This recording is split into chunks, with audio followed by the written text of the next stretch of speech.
vortex. I'm sitting outside of my workplace. I am about 30 minutes early, and I know that I said that I would do this. A couple weeks ago I talked about how if I was early I would shoot videos.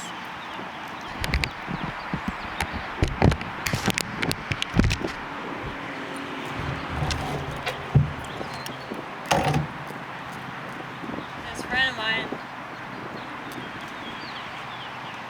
just passed away because he had liver cancer, and I just got out of this really long Orthodox funeral, and I gotta say it was like one of the most uplifting things I've ever seen in my entire life.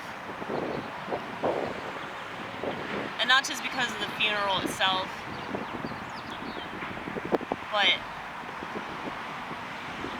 it was just really, really amazing to be around people that genuinely love somebody, you know? And they're not afraid of their grief, and they're not afraid to embrace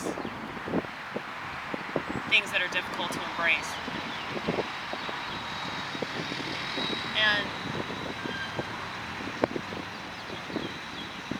I don't know, it's really important that we're reminded that these things still exist. You know, families, friendship, love, you know, shit like that. It's good to know that that still exists, because if we spend too much time away from that, if we spend too much time immersing ourselves in the negativity of this world, we become convinced that that's all there is, and there's no good left, there's no good people in the world, nobody's happy, everyone's in a miserable relationship, everyone that's having sex is just a degenerate sack of shit, you know? So like,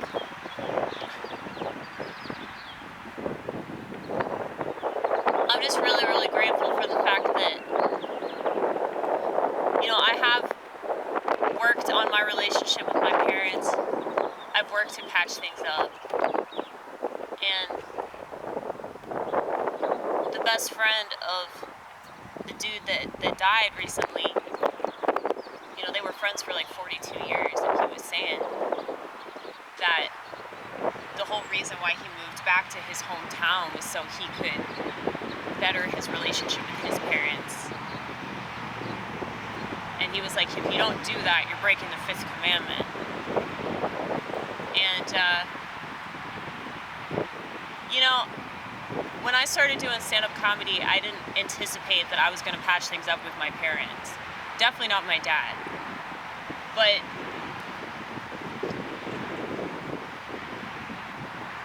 the fact that so many people in our society think that it's cool to hate their parents, they think that they are owed something. Now, granted, I definitely felt this way for a long time, and I think that a lot of people feel this way because they have grievances that might be, you know, totally justified, or they have grievances that are completely exaggerated, you know? And I'm really glad that I stopped exaggerating the grievances that I had, and that I chose to forgive them instead of holding on to that resentment. Because whenever you hold on to a resentment, it never hurts the other person anywhere near as much as it hurts you. And I realized this a couple years ago, that really all my parents wanted was for me to just be happy and successful in my life. And, you know, my dad had asked me if I actually was happy. And I was like, yeah, I am. Like, I know it seems kind of weird because I work at some, you know, burger joint, and life bars, but like I actually am happy because I'm doing what I'm supposed to do, and it's very, very fulfilling. And you know, when I come into work, it's like I'm not just working my job, because that ain't shit, you know. I can do it with my eyes closed and my hands tied behind my back, you know. But like there's all this other stuff that I'm doing in my head, and I get to read the Bible, and I get to do sign language. You know, there's just all kinds of stuff that I've managed to accomplish because I trusted that eventually I would figure it out. And now I'm really lucky because I have talent, you know. I know a lot of people don't have talent, or, well, I don't want to say that. That's not true. Bad, Amy, bad, Amy, bad. That's not true. Everybody has talent. They just don't know it yet. Sometimes it takes a while to figure it out. It took 30 years for me to figure out that I'm funny enough to get up on a stage and make people laugh, okay? But now that I'm singing in the choir, it's like everything that I've done has allowed me to expand upon something else. And I'm so lucky that I'm on the path that I'm on. Because most people, like, if they're on a self-destructive path, they just keep finding more detours that just lead them to worse places, you know? And I'm just grateful that I'm able to learn from my experience. And that is called neuroplasticity. But that's not because, like, I'm so amazing or anything like that. That's mainly because, like, I have a lot of faith in God. And I have a lot of faith in general. But because I believe in God, it allows me to expand upon those things within myself that I know, like, make me authentic.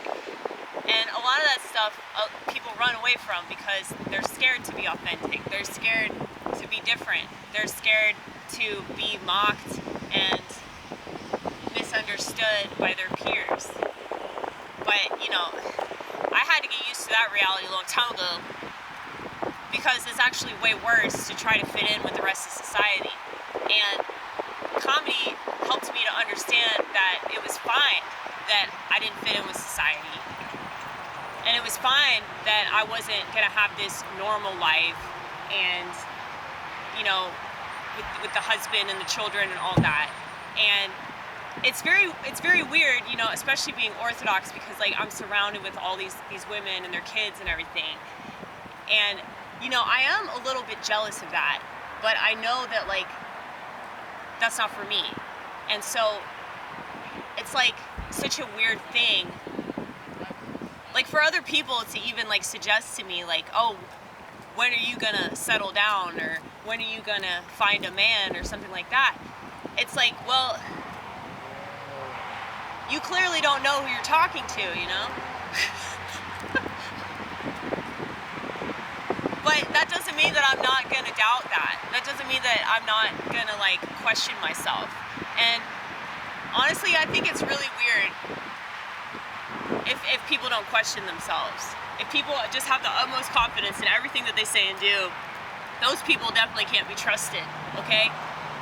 And they're in for a rude awakening whenever they realize that whatever they're fantasizing about is probably not going to go according to plan. So you just got to be patient. You just got to be patient, and you'll figure it out. But it might not be like what you thought it was going to be, but it'll still be what it's supposed to be if you believe in God.